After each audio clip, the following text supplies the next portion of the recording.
I'm Emily Thompson. And I'm Kathleen Shannon. And this is Being Boss. What's up, bosses? Today we are talking about our word for the year and our intentions for January. We're going to be discussing a surprising way to grow your list, and we're going to be talking about time blocking your schedule to have more fun. Plus, we've got some quick fires in there and some fun stuff, so stay tuned.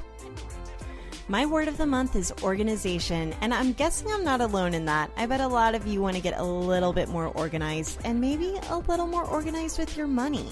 FreshBooks Cloud Accounting makes it so easy to do just that.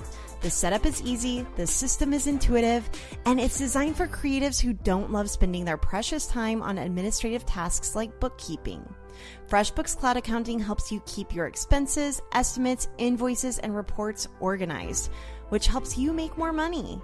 Plus, their customer service is top-notch, you all. If you have a question, give them a call, and a real human will answer your questions and help you troubleshoot any problems you're having. Try FreshBooks Cloud Accounting for free by going to freshbooks.com/beingboss and enter Being Boss in the How Did You Hear About Us section. Again, try FreshBooks Cloud Accounting for free by going to freshbooks.com/beingboss and enter Being Boss in the How Did You Hear About Us section. All right, let's get back to it. Emily. Right? Like riding a bike. We're here. It's 2019. It is 2019. How are your holidays? How is taking 3 weeks off? How's Almanac? How's all of it? Slow down, Kathleen. Slow down. My break was really fantastic. I made a lot of cookies. I feel like that's always my goal, is just make a lot of cookies, spend my days making cookies. I also ate a lot of cookies. And I ended up missing my routine so much, though. Like, I found myself just like wanting to get back into having a daily routine. So my goal going into it, 1 was cookies, but 2 was to get bored. And I'll tell you, on the last day of my break, before it was like the Friday before the weekend, before I started back on Monday, I got bored. I walked around the house going, okay, what do I do next? Like, everything was clean. All of my projects were done. I wasn't allowing myself back at the computer yet. And I just kept walking around going, success. I did it. I got bored. High five. That's big Right? for you. That's major. It was major. How about you? How are your holidays? It was good. I went back to Oklahoma for the holidays. So for our listeners who don't know, I was in Oklahoma for my whole life. And then just this past year, moved to Detroit, Michigan for my husband's job. And we went back to Oklahoma for the holidays for a couple of weeks. And it was really great. I mean, seeing all my friends and family and being able to leave my kiddo with my mom and dad while I run errands or go on a date with my husband. It was really, really nice. But then toward the end of it, I came down with shingles. And I'm battling that right now as we record this. Girl, you know how to do a holiday right. And what's crazy about it is that Caroline Kelso-Zook also came down with shingles in one of the last episodes that we aired before the new year. And it was all about, like, your body knows whenever you need to slow down. The thing is, I feel like I've slowed down. I really, truly felt chill. So a lot of people were saying that it's whenever your adrenaline stops and whenever you're truly slowing down that sometimes diseases and illnesses and injuries will surface. So I kind of battled a little bit of that. But otherwise, I mean, it was such a good holiday. But that said, I'm glad to be back to Michigan, to my house, and to my routine. I was feeling a little bit of anxiety jumping back into work. I almost thought, like, oh, should I just not, am I not cut out for this? Or will I remember how to work? But now that we're in it, I'm glad to be back in it. Like riding a bike. Basically, once you get here, it feels so much easier just to start plugging away like you always did. I'm excited about today and doing some new things with the podcast. So we've been doing this Being Boss podcast for 4 years now. We've recorded an episode a week, sometimes 2 episodes a week for 4 years. And starting with this episode, we're going to be doing things a little bit differently. Kathleen and I are excited to show up, shake things up just a little bit, do some new fun things, fall back in love with the content that we love sharing with you guys, and see if we can have some fun with this. All right, so let's jump in. One thing that I want to do is really touch base on our intentions every single month. And this is something that we practice. It's something that we wrote about in our book. In our real life business bestie conversations behind the scenes, we are constantly checking in with each other on our intentions. And so I want to bring more of that to our Being Boss audience so that you all can practice your intentions too and see how we actually do this in real life. All right, so we've got a word of the year, yeah, and an intention for the month. So let's start. Let's start with our word of the year. Let's do it. So Kathleen and I choose a word of the year, and we've done this together for years. I think we were doing it separately before, but then we started sharing it. It's something we've continued doing together and have sort of held each other accountable to, and really just become almost a foundation of our conversations for years and years at this point. If you've read the Being Boss book, or if you've been listening to the Being Boss podcast for a while, this should not be new to you. But the idea of this is choose a word, a theme, or an intention that you want to practice every year. And we've chosen things in the past like growth or abundance or joy. Last year, my word was peace. It was hard. That was one of the hardest ones ever. You'd think, oh, that sounds easy, Emily. Nope. That one was super difficult. But this year, my word is flow. As in your period? How did I know that's where you would go? Or why didn't I know that's where you would go? No, not like my period, but kind of. Sure. Let's use that as a metaphor. Just wanted...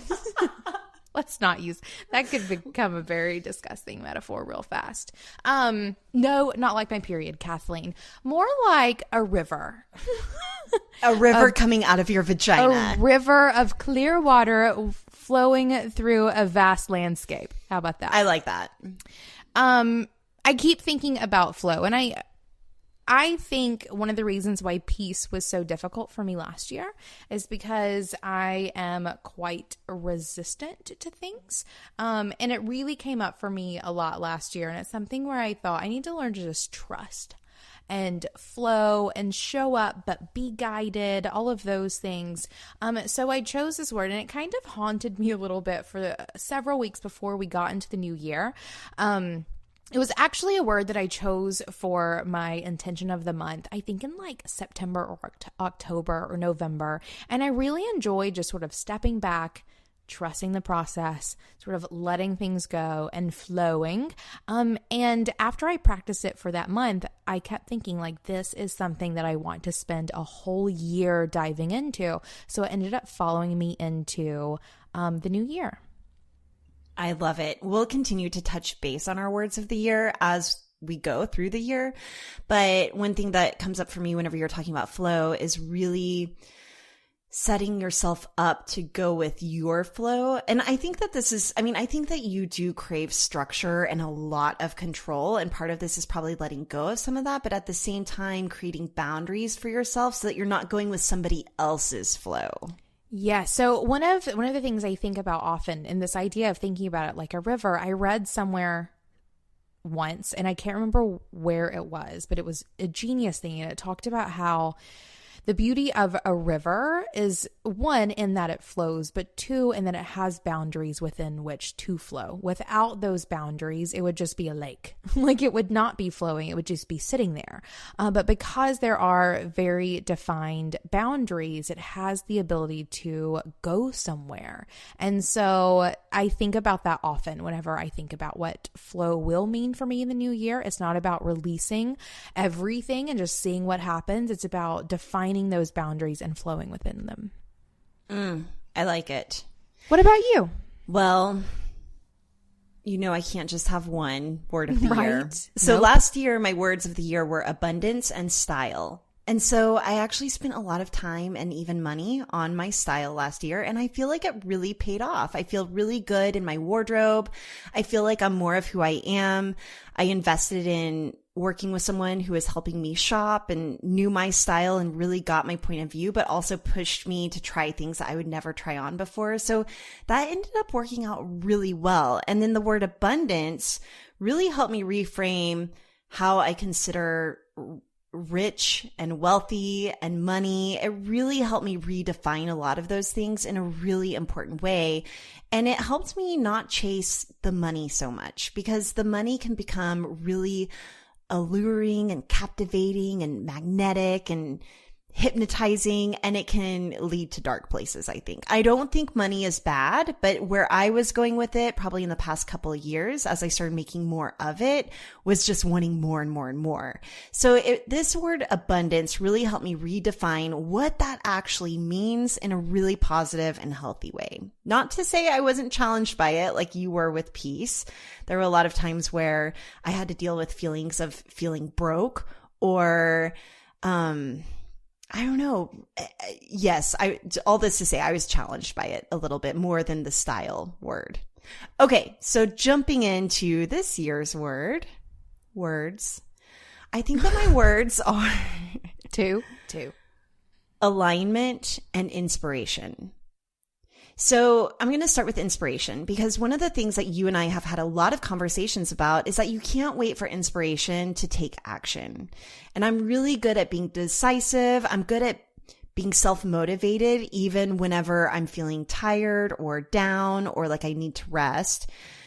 And I kind of took for granted the idea of inspiration. And I think that moving to a new city and trying new things and even just having a different view by making a relatively small, in the grand scheme of things, move from Oklahoma to Michigan, it really inspired me. And it really sparked this idea that like, oh yeah, inspiration does count for a lot of things. So I'm not waiting to be inspired to take action, but I want to put myself in places where I will be more inspired. So I want to put myself in the way of inspiration. So that might be reading really inspiring books or watching inspiring documentaries or traveling to inspiring places or noticing, like taking time to notice the inspiration in the things that I'm already doing.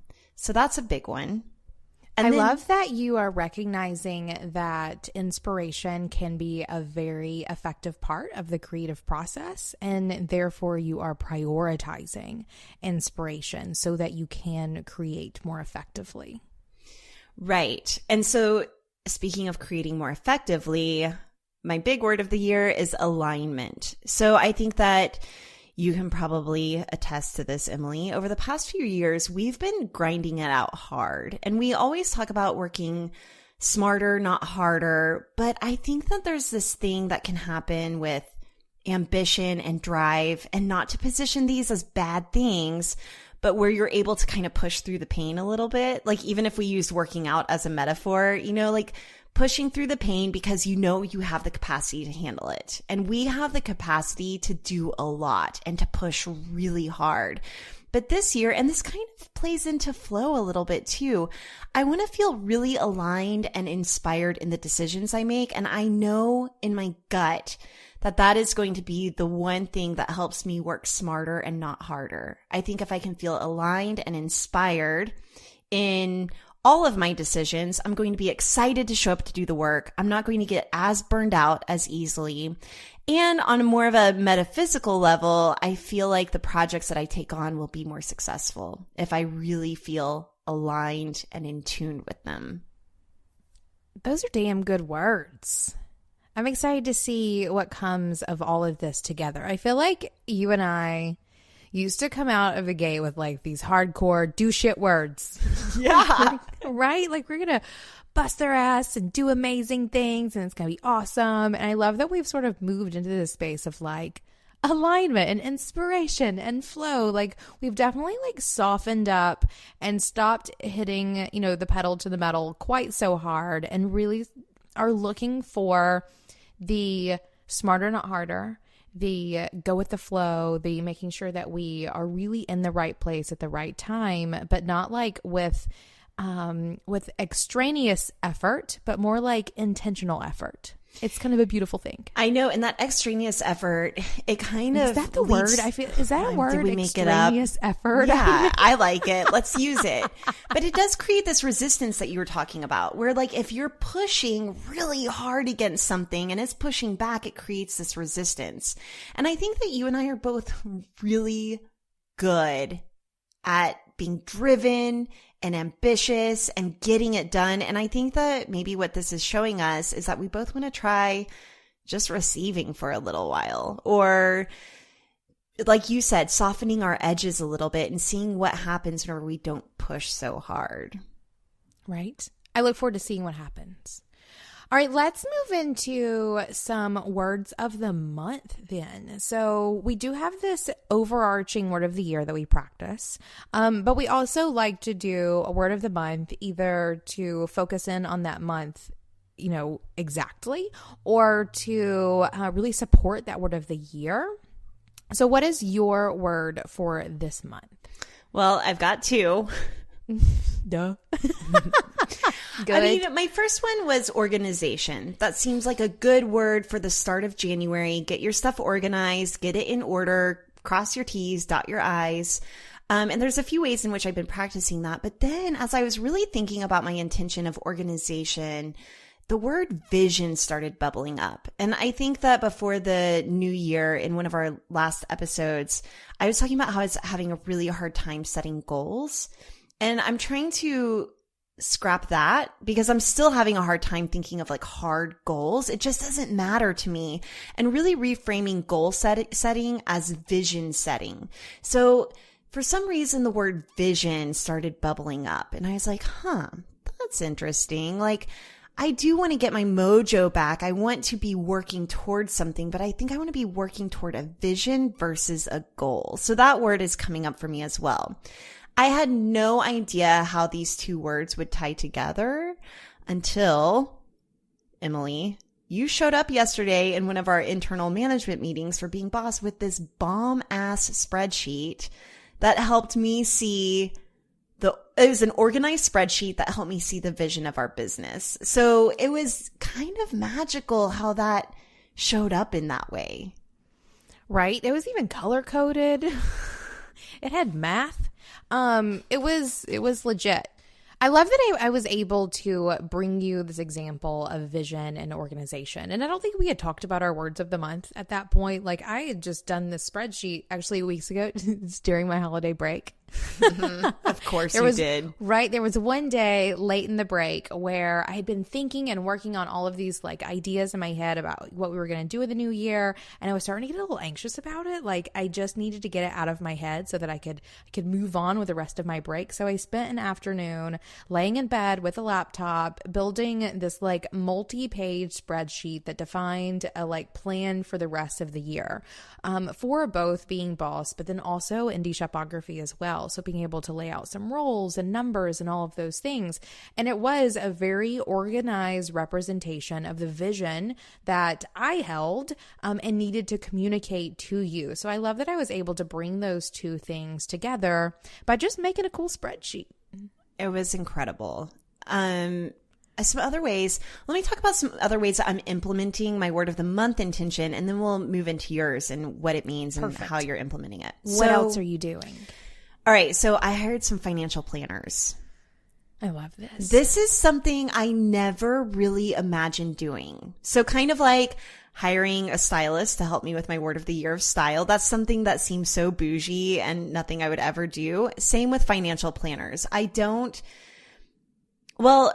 So I'm trying to reframe the way that I think about myself and really thinking of myself as being someone with wealth and managing that money accordingly, right? This is not to say I'm a bajillionaire by any means. I don't have a trust fund. Like all the things I don't have, I was making a reason as to why I could never hire a financial planner. Like I'm not that kind of person. Well, it turns out I am that kind of person. I run a couple of businesses. I shouldn't say I run them because you run Being Boss. And my partners at Braid run Braid. But like I'm a partner. You are the partner in a couple of businesses. Right. I'm a partner at a couple of businesses. I have real estate investments. So I have 7 houses that I rent out. I've got investments. I have taxes. You know, there are a lot of things at play whenever it comes to money. And I was just thinking it would be really nice to get this organized. And what really sparked this idea of getting a financial planner was whether or not we should rent or buy in Michigan. And I could go either way. I'm not opposed to renting a house, especially if we don't know where we're going to be. But I'm also not opposed to buying a house if it is somehow financially advantageous. Is that a word? Advantageous? Advantageous. So I hired Love these it. financial planners, and I'll tell you what, I have learned so much. And I've learned that the 3 parts of, wealth and financial planning include your insurance. So this includes your health insurance, health savings accounts, long-term disability, which is something I never thought about, life insurance, all the insurance, umbrella insurance, auto insurance. The other part includes your estate documents. So what happens if you die, which is the conversation that we have a lot with our operating agreements, but I've never had it within my household. And so that it kind of sent me down a dark hole of thinking of like who gets my son if we both die, but whatever. And then, so all your estate documents. And then the third thing is investments and savings and income. So I always just thought of the investments and savings side of things as the part that makes you wealthy, not really these estate documents and insurance and just having all those backups. So I've been really crossing my T's and dotting my I's and looking at all of the revenue and expenses and insurance, and I'm feeling like a grown-ass adult. You are a grown-ass adult. I know, that's super boss. I love that you are doing that and making that a priority, and especially within a month where you are focusing on organization and on vision. That seems like a very perfect place to place your attention and energy. And then the one last thing, and I won't spend much time on this at all, is organizing my Dropbox. I mean, Emily, you and I had to call you. I was like, we need to have a business bestie conversation, and I need to share my screen with you and show you how cluttered my Dropbox is. And so, right, so that I can shame you into fixing it. Yeah. I basically archived and trashed a ton of stuff. So that felt really good and organized. Yeah. I think often about digital clutter. I mean, if you could see the screenshots on my desktop right now, they're insane. And I like to keep them pretty cleaned up. I'm actually working on something that has them in a place, or they're kind of bugging me. But Dropbox, or, external hard drives that you have laying around, or my inbox folders, like all of those things makes me think often about, decluttering all of that. And like, what does Marie Kondo say about digital clutter? Like, let's ask her that question one day. I know. Exactly. All right. What is your word of the month? So my word of the month is light. Talk about some light words there. Yeah. Right? Opposite of heavy. Tell me more. So first and foremost, whenever I'm going into a new year and I've chosen a new word of the year, I always like for my first month or 2 or 3 to really be a reflection of that word of the year. That's how I like to really dive into my word of the year, is to find some good supporting ones. And after those first couple of months, it may be things that are totally off base, like me doing whatever it is I need to do. But I always feel like for me to really dive into that word of the year, I have to set some monthly intentions at the beginning, and then usually at the end as well. Like I bookend the year with like some very focused on my word of the year intentions for the month. And light was one that I really wanted to focus on, beginning my year of flow. And this came up for me a lot when thinking about the year I just left behind and just how heavy it felt. And I think everyone can agree. Everyone I've talked to had some crazy shit happening in their life or work that just had them going, bah, to 2018, where they're just really done with it. So for me, I wanted to lighten up. I felt several times during the holiday season just feeling habitually heavy. Not that there was like anything bad going on or anything was wrong. I mean, everything was fantastic. It's just I had gotten into a habit of feeling heavy. And so I wanted to practice being light. Ooh, so for me, that's interesting that you got into a habit of feeling heavy. Yeah. And really, it sounds like you're taking a lot of ownership of that feeling whenever you say that. Right, guys. I mean, go back and listen to the last episode of 2018 and just how, like, I have become a terribly self-aware person. in a way that like I truly do find to be something I appreciate about myself, but also it's a lot of self-awareness going on. So yes, I felt myself being heavy. I knew that there was no reason for me to be. So I was like, okay, I'm going to start my year of flow by practicing being light, because it's hard to flow when you're heavy. And one thing that I love about you saying practicing is that intentions mean nothing if you're not bringing action to them. So how are you bringing action to practicing being light? What does that mean? One thing that I'm trying to do right now is really focus on the thing that I'm doing. So I also find myself quite often being like splitting my attention between several different things at once, or putting myself in a place where I'm trying to have a meeting, but my inbox is also open, or trying to answer emails, but I need to be cooking dinner, or whatever it may be. So one of the things that I'm doing is really trying to focus on one thing at a time, so that I'm not being inundated with everything all at once, all the time. And one way that I'm very specifically doing this is I've started getting up really early, like 6:15, and fixing myself some like hot water and lemon, and coming to the studio to do creative work, like in my PJs when it's still dark outside and everyone's still asleep, so that I can have some very uninterrupted and prioritized, but not like mandatory or like severely under pressure creative time. So I've been coming in and writing or designing or doing just whatever feels good in the morning. And this has really helped me start my day off in a way that I'm enjoying. I used to not like getting up early to come to work because I would feel kind of heavy and like not in it whenever it would come time for breakfast and like the kid getting up and me having to interact with my family. And I think it was because of the kind of work that I was doing when I was getting up and coming to work. I was coming in and being very like task focused or inbox focused, and that stuff can feel quite heavy. But coming in and doing that creative work, I actually think makes me a more pleasant person in the morning, because I've had such a joyful time first thing in the morning, focusing on whatever it is that I want to focus on, all by myself. It's been great. I love it. Bosses, we know the struggles of shipping. It can be complex. With the uncertainty over costs and deciding which carrier to use, plus tracking your packages, things at best can get confusing. But now there's a better way to ship. SendPro Online by Pitney Bowes. With SendPro Online, it's easy to save time and money no matter what you send, from letters and packages to overnights and flats. And you'll always get the rate that's best for you. You can use SendPro Online to easily compare USPS and other shipping options all in one online tool, to print shipping labels and stamps on your own printer, and to track all of your shipments and get email notifications when they've arrived. Use SendPro Online for your business for only $14.99 a month. And our listeners can get a free 30-day trial when you visit pb.com/beingboss. You'll also receive a free 10-pound scale to help you weigh your packages and accurately calculate the cost of shipping, so you'll never overpay. Get your free scale and 30-day free trial now at pb.com/beingboss.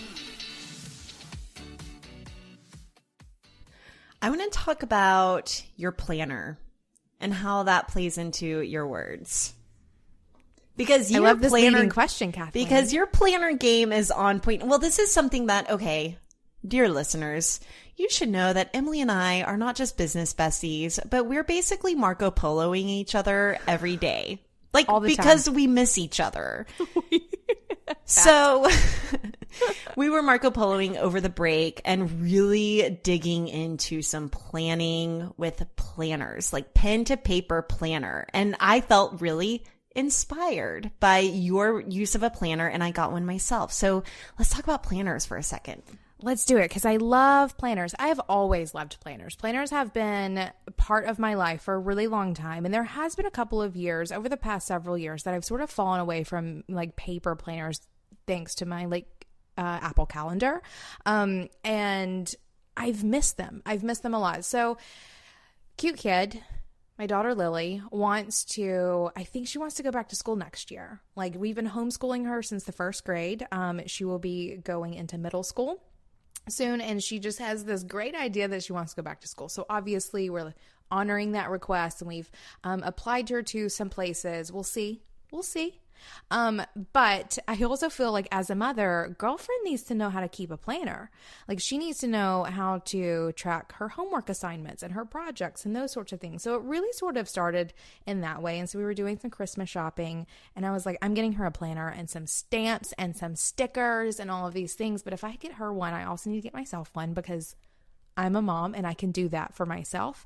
But I also need to show her how to use a planner, like what this looks like, how it is that you show up with a planner every day. And so I got myself a planner, and I got myself a happy planner. Guys, if you have not spiraled into the internet madness that is the happy planner or hashtag the happy planner, please go do so. Just to like give yourself 45 minutes of people being awesomely insane with some happy planners.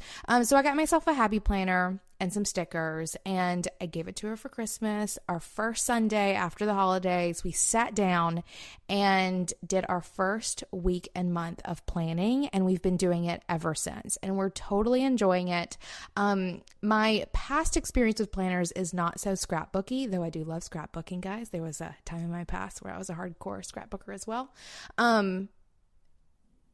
My experience with planners isn't always so scrapbooky, but I'm totally loving the utilization of washi tape, as I imagine everyone here can attest to. I mean, who doesn't love some washi tape? Everyone loves I washi also tape. saw that you were putting photos in your planner. So are you planning personal and professional in your happy planner? I am. So I've been playing around what this will look like. So the Happy Planner has this really interesting vertical layout, and I have a big one. So I'm not using like little pocket size, and I have like, it's a 8.5 by 11 size, like full piece of paper sized planner. And so it has a ton of space in it. And so I've been playing around with what all I want to put in it. But I have been putting personal and professional. So like the homeschool activities that we're doing, as well as all of my business meetings, as well as like I've done a couple of days of Whole30. So I put all of my like Whole30 prep checklist things in there.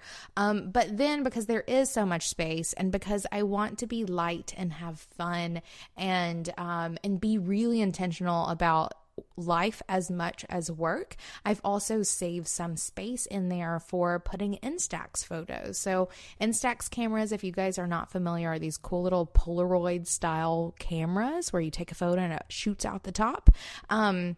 And it's been fun to plan my little happy planner spreads around these days where I know I want to take photos of things that are going to happen so that I can keep record of them. So my planner has become like a looking forward planner, but also kind of a memory book, which I think is fun, and I'm loving it. Again, I used to do this kind of stuff. I kept planners in high school and in college, and even a bit afterwards. I've done scrapbooking, and I love that sort of memory keeping and having fun with paper products and stickers and all of those things. So it has given me a place to do that, and really given me some time to have a whole lot of fun with my kid. We're having a ton of fun getting together every week to sort of play with stickers and lay out our planners. And then actually check in with our planners every day and do all the chores that need to be done and check off all the things on the list. I do see some holes in the happy planner. Like, it's not a perfect solution for me, I don't think. And there have actually even been some spreads that I've created for myself that I've put into my planner. To help me be more productive in the way that I need to be. But it's really just helped me find some fun in something that has become so technical. And so like, I'm a hardcore time blocker, guys. So I'm, really getting into my calendar and being pretty serious about it. So this has given me a really fun way to have more fun with my calendar, which is literally my life. Like, it's my day-to-day life. So it's made it a lot more fun. So I was inspired, and I went out and bought myself a moleskin planner. So just a really simple black and white softbound book, and it's leather. And my brother has one. So my brother, the sideshow freak who works as a sideshow performer for a living, swallowing swords and breathing fire, he has a planner where he keeps all of his gigs and engagements and travel in there. And so I've always loved the way that he does that. And so I got myself a moleskin because I want to be just like my big brother. And I've started using it, and it's the kind of thing where I didn't put too much pressure because I almost got intimidated seeing yours because you had some Post-it notes and some highlighters and different colored pins. I mean, washi tape. Mine's just black and white. I just get a pin in there and I don't worry too much about keeping it super pretty or organized. And I've been tracking mostly my meetings. So the stuff that is on my Google Calendar, I will go in and translate it to my planner. Okay, here's what happened in 2018. I kind of didn't know what I was doing every day until the morning of. And so really by getting in and every week filling out my week ahead in my planner, it's allowing me to see my week ahead and get really intentional and start preparing my brain for what's about to happen. I found last year I was really responsive and kind of jumping into things. And I love that about myself. I love that I can just jump into an interview and chat and jump into flying somewhere the next day and packing an hour before I go to the airport. I love that I can do that. But like you said, this year I want to be a little bit more intentional and I want my time and things to feel a little more special. I also am going back to one of the things I did in my first year in business is I was really scared to make goals. And again, with my goal setting shakiness this year, I'm kind of going back to year one. I was scared to make goals. So what I did instead was a combination of the chalkboard method, which we'll link to in our show notes. And then also really just tracking what I was doing. So tracking how many clients I was landing. And so I'm using the planner almost as a way to track what is happening so I can uncover patterns and see what's working and maybe set some goals from there. I think that's a great idea. Yeah. And I think that's the thing about planners. I mean, this is the time of year where everyone is looking at planners. And guys, I've been falling down the happy planner hole, which means my whole Instagram, every ad is someone else's planner that they've created. I am inundated with the world of planners at the moment, and I do not hate it. But one of the things that you have to do is you have to make it work for you. You have to use it for the things that you want to track and pay attention to. And you have to do it in a way that you'll continue doing it, or you're just going to have another planner that sits there on your desk and never gets used past the first week of January, because I think we all have those. So I love that you're thinking about how it is that you most want to use your planner and what it is that you want it to hold and track for you. And really just starting small, leaning into it. And now I saw your Post-it note method essentially in your planner. I want to start incorporating Post-it notes for to-do lists that I don't necessarily want to keep in my planner full time or don't feel as permanent. Or maybe I keep them in there, but keep them in as Post-it notes. Things like a doctor's appointment and the doctor's name and number, stuff like that I necessarily don't want to save forever, or maybe I do. Anyway, all that to say, starting small and building as I go. And that's the thing that has always worked for me in life and business, in my hobbies, in all of it. Okay, so let's include some links to some of our favorite planners in our show notes. So if you go to beingboss.club, you can find our show notes and we will post a link to some of our favorite planners there. Planners and pens? And washi and tape. Pens too, and washi tape. We'll have a good list of links there for anyone who wants to check out. I also want, because we've talked about bullet journaling before, and I'll tell you a lot of my happy planner is being used for bullet journaling, so the similar style, because still a bullet journal lover too. Bosses, I'm here to share my secret to getting it all done, and it's simple. I track my time. I have used Timely, a fully automatic time tracking software, to track my time for years. In fact, I'm tracking my time right now. It helps me stay accountable to doing the work, it helps me focus on priorities, and it helps me accurately diagnose my business health by seeing where my time goes and that of my team too. Timely, for those who trade in time. Start your free 14-day trial and to get 10% off your first year by going to www.timelyapp.com/beingboss. All right. So one of the things that we do whenever we're having a real life business bestie conversations is we're talking about our challenges and our struggles and our intentions. We're also talking about our wins and victories and what's working. So I want to take a little bit of time to share what's working in our businesses and in our lives right now and kind of reverse engineer it to maybe offer up some insights or experience of what's worked for us. And if you all want to try it, great. If not, that's cool too. So let's begin. Emily, what's been working for you lately? Where do you feel like you're feeling successful? The thing that I love most about the work that we do is that we can work however we want. I can work when I want, where I want, however I want. And so that's always working for me for sure, is that I can show up at 10 a.m. just as easily as I can 1 p.m. or 6 a.m. if that is the case.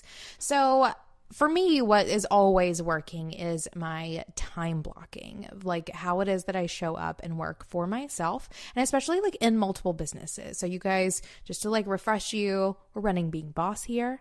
I also do a mastermind group over at Indie Shopography, and then I also have Almanac Supply Company. I also homeschool my kid, and I love to cook, and I apparently have a planner habit that I'm going to have to start really making time for these days. So I'm doing a whole lot of things, and it is time blocking that allows me to do it.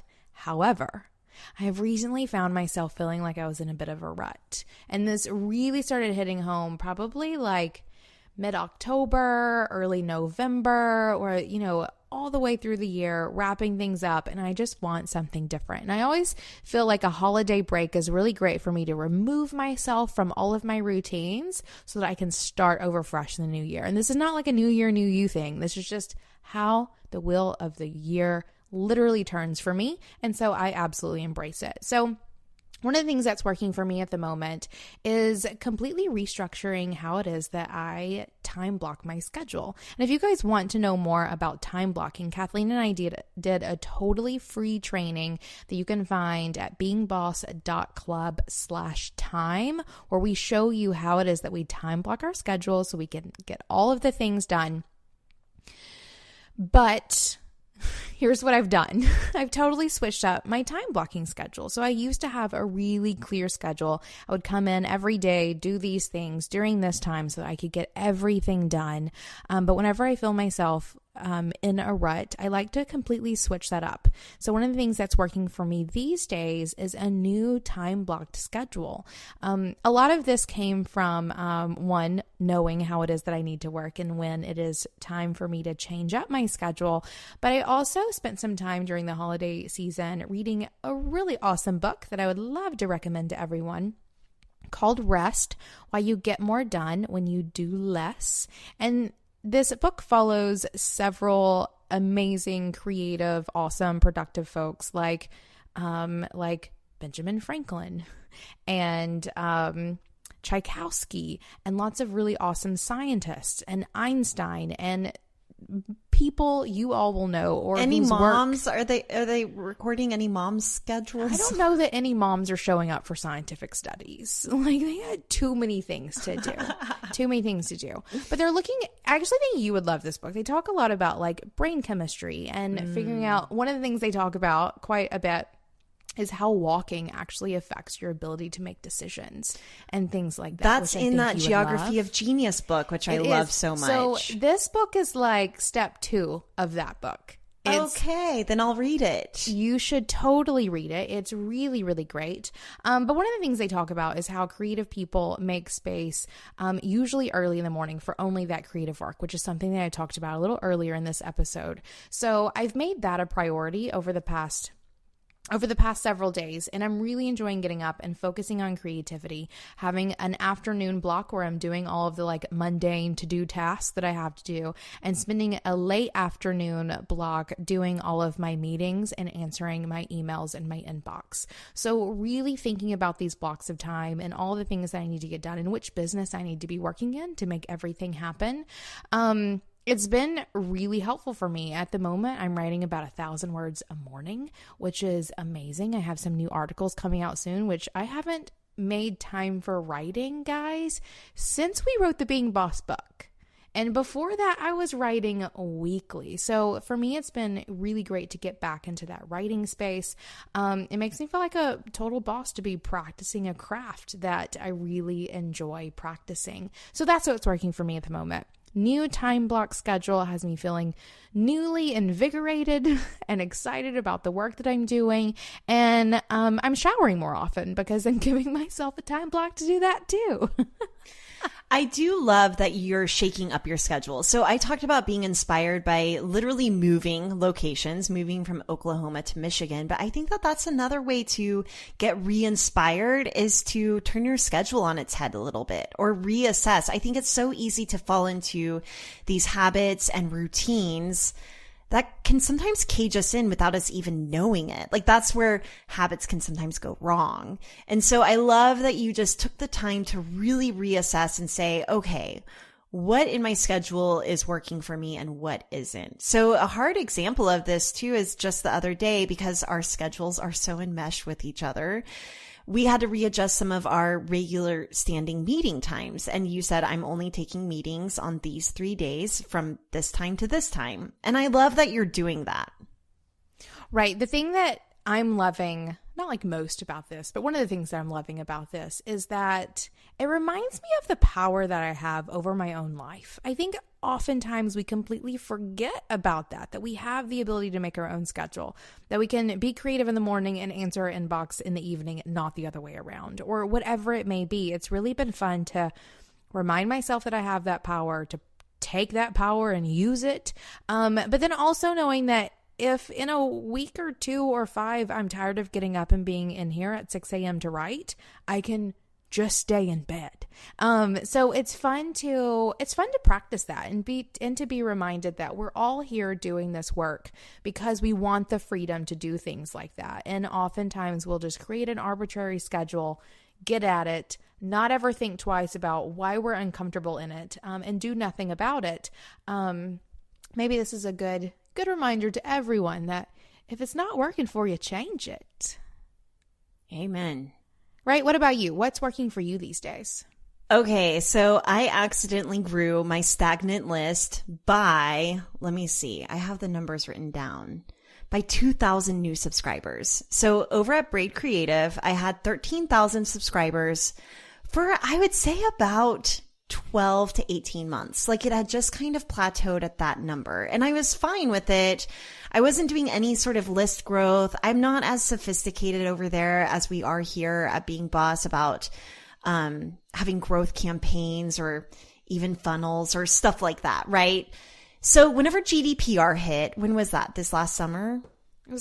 It was right before book launch. I will never forget it. It was in May. March. It was in March. So last March, there's this thing that happened called GDPR. And it was basically where the European Union, and Emily, correct me if I'm wrong on any of this, but as I understand it, the European Union was like, hey, whenever it comes to email lists, every business and brand that is collecting emails needs to be incredibly transparent and explicit about, 1, how they're getting those emails, and 2, how they're using those emails. And it kind of freaked all of us out. So we spent thousands of dollars and hours here at Being Boss really tidying things up so that we were GDPR compliant. And I honestly didn't have the time or money or energy to do that over at Braid Creative as well. So over at Braid, my response to GDPR, and really it's not just GDPR, it was really that started me thinking about list growth and emails and all of that. It just kind of is a catalyst for thinking about all of this. But I was thinking about our email list and I decided to remove every single opt-in incentive or upgrade off of our website. So I want to be super clear here because whenever I announced this, whenever I said you don't need to give me an email to download a worksheet anymore, everyone is like, oh, good. That just feels so icky.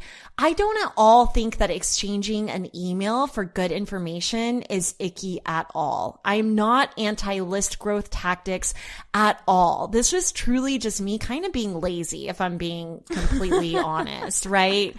Where like I didn't want to have to figure out all this stuff to be GDPR compliant, even though I think I actually was GDPR compliant, but also experiment, test and change, try new things.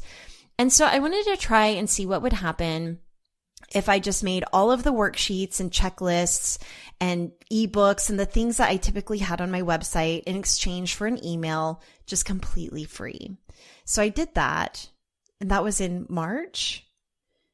just last month, I checked my stats on ConvertKit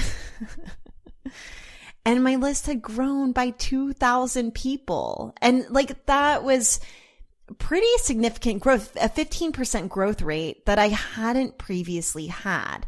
Now, I'm not saying that this was from eliminating those opt-in incentives or freebies or upgrades, but it is interesting that it happened. So how did that happen, though? If you removed the forms for them to opt in for those things, how were they adding themselves to your list? I asked them to. I asked them to add themselves to my list. So basically, where I have those downloads now, I say, hey, here's a free download. It will be a direct download. You don't have to enter your email or anything. But if you want to make sure that you always get this kind of information and content from me, the subscribe to our newsletter box is right underneath your finger. So I made the newsletter opt-in right there, and I asked them to opt in if they want to. And so what I think it did, and I've been thinking about this a lot, and it's something that Seth Godin preaches a lot, is just building a trustworthy brand. And I think what happened is I re-engaged the trust of my customers by saying like, hey, there's no catch here. But again, I want to be super clear that it's also okay if there's a catch, because we are businesses online that have to capture our audience and make a living somehow, right? And we really truly believe that an email list is one of the best ways to do that, because you have people that are already interested in what you have to offer, and then they're right there. They don't forget about you because you're showing up in their inbox. So I just want to make it clear that I don't think that list growth and list growth tactics are a bad thing. But what worked for me was kind of going against all those strategies and trying something new.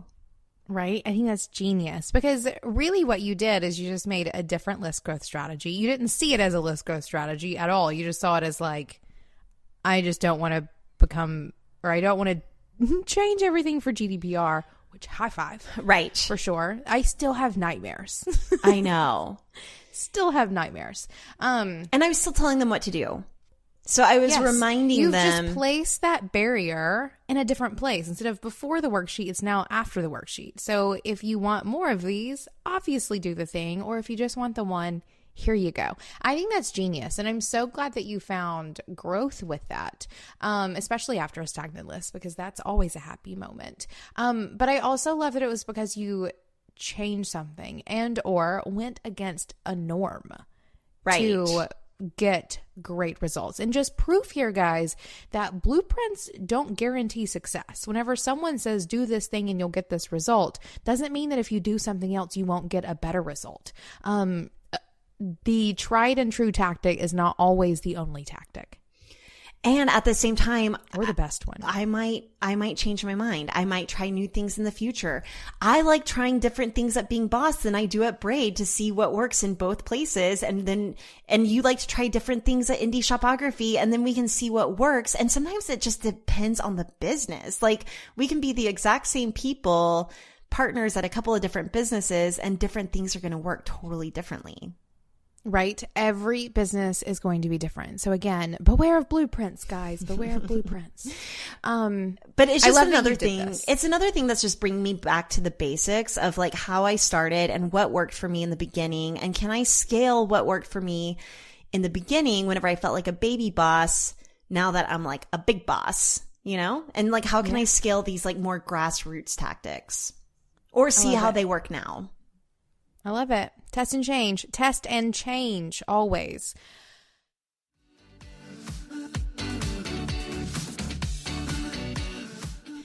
All right, guys, we're coming to the end of this episode, but we want to do something here that we used to do quite often when we had our mini-sodes, which you can now find being republished over at 10 Minutes to Being Boss.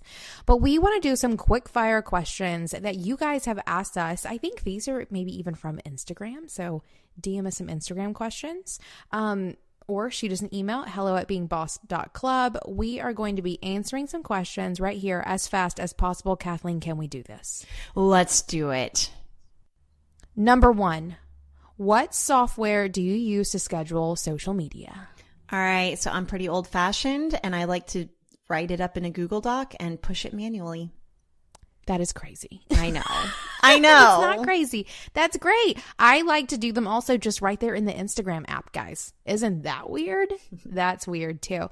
But I will say, whenever I'm being really intentional about a marketing campaign, especially, or we do this a lot at Being Boss because Kathleen and I both have other business accounts, either at Braid or me at Almanac, and our personal Instagram accounts as well. Being Boss is the one that we like to sort of set it and forget it, if you will. We use later.com. They're really great. We do not sponsor, or they are not sponsoring us. Though if you want to, if you want to sponsor us later, holla. Right, holla, for sure. So old fashioned, we like a good old Google Doc or later.com.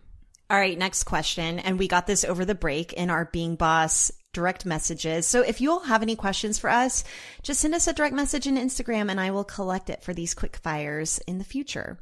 So one of them was, I'm a web designer and my client went missing right before the website was published to go live. They haven't paid the final invoice and they won't respond. Help. So I responded to them saying, like, if the website hasn't gone live and you hold the keys to the website, don't publish it. Keep invoicing regularly. And you can even automate this through something like FreshBooks, which is one of our partners. And then move on to take new clients. But that's my advice. Don't publish it. Right. That sucks. That sucks. And as someone who spent 8 years designing and developing websites for other people, I totally feel your pain. But I will tell you, after that happened a couple of times, it never happened again, because you, I'm sure, learned lessons during this process that will teach you what to do and what not to do. So be very mindful of those lessons, whether it was red flags that your client showed you early on, or maybe a different way of taking payments.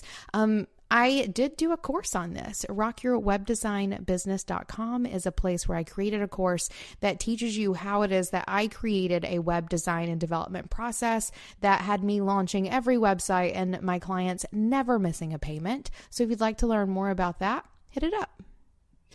All right. The last question that we have is, what are you reading? Ooh, that's a good one. Mm-hmm. So I mentioned a minute ago the book Rest, Why You Get More Done When You Do Less. I'm not quite done with it, but so far I'm completely loving it.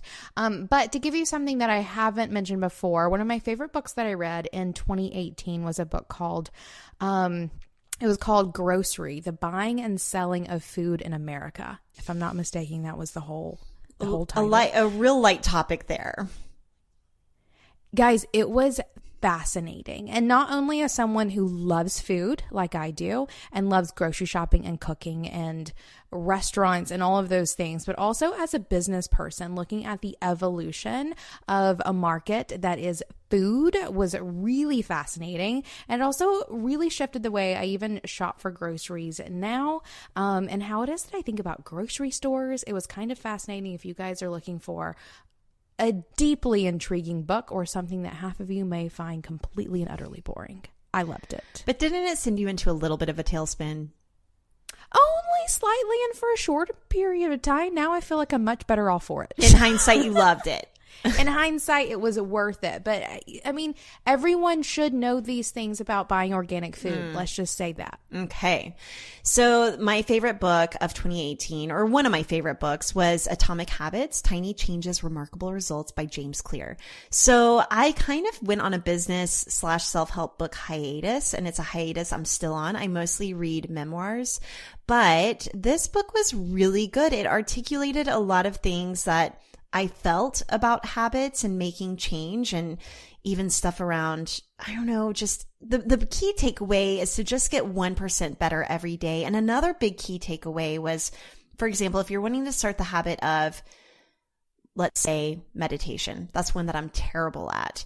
Get in the habit of showing up for meditation first. And I always heard this, like, just tie your shoes and get out the door if you want to start a fitness routine and work out for 5 minutes. That seemed really silly to me, but the way that he reframed it was that you're getting in the habit of getting in the habit by just showing up. So for example, the other day I was at the gym and I thought, I'd like to sit in the sauna and meditate, but I only have 10 minutes. I went in the sauna for 5 minutes only to almost prove to my brain and to set the neural pathways that I'm the kind of person that goes and gets in the sauna and meditates. So I'm having a hard time even articulating this, but it really helped reframe some of that habit forming philosophies. And it was just really helpful. I loved it. And it wasn't super heavy or dry. It was really interesting. And then my second book that I read over the break, and it was just so good, was Becoming by Michelle Obama. It was incredible. I just highly recommend it. I love it. That one's definitely on my reading list. If you guys want links to any of these books, be sure to check out our show notes at beingboss.club, where we will make sure that there is a link to everything that we just mentioned. Okay, Emily, so you busted out this beautiful color-coded spreadsheet, and you had listed even in this spreadsheet some of our roles and duties and our marketing plans and our numbers, and it kind of looked a lot like our CEO Day Kit. Well, you better bet. That's exactly where it came from, and it stemmed from me doing some of the exercises in CEO Day Kit. It really spurred me to think about what it is that we wanted to do in our business for the new year, except a little differently this year. I used those to create some spreadsheets, but it definitely started with the exercises, the worksheets that we include in CEO Day Kit, a tool that we use every year to plan our year ahead. So it really gives us a chance to sit down, get really clear on all of our goals, on all of our intentions. It helped me think about my word of the year and some of my words of the month coming up. So if you guys want to get aligned in the know, if you guys want to get aligned and in the know with the nuts and bolts of your business, check out our CEO Day Kit at courses.beingboss.club. Thanks for listening. And hey, if you want more resources, we're talking worksheets, free trainings, in-person meetups, vacations, and more. Go to our website at www.beingboss.club. Do the work, be boss.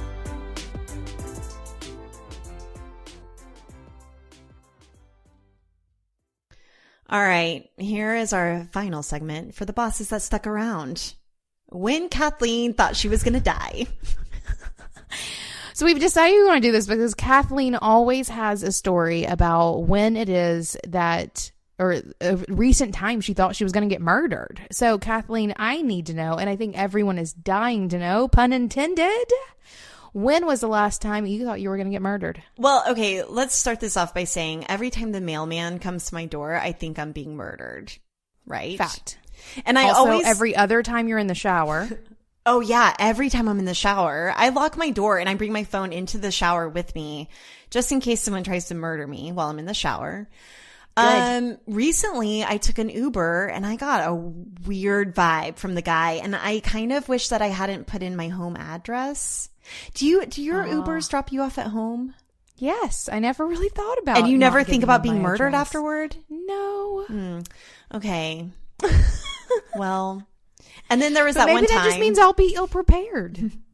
And then there was that one time that you turned on Find My Friends to see where I was. Okay, there was a one time over the break that I did think that Kathleen was being murdered.